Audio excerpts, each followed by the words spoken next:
Besar ke kecil? Kawan dengan orang soleh ni besar ke kecil? Besar.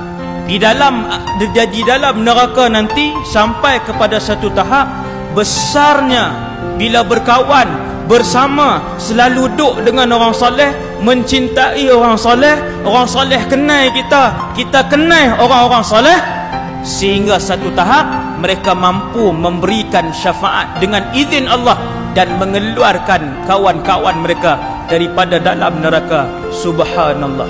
Sebab tu Nabi pesan sangat, duduk cari kawan-kawan yang soleh. Sebab tu ada orang bila dia main masjid, tengok ada kuliah, dia main singgah, nak masuk tandas saja.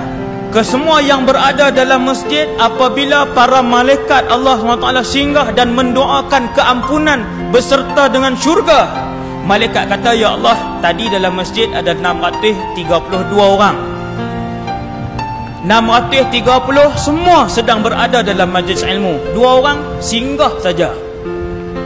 Apakah mereka ini juga kami nak masukkan di kalangan yang diampunkan dosa dan boleh dimasukkan dalam syurga? Allah Ta'ala jawab, ya.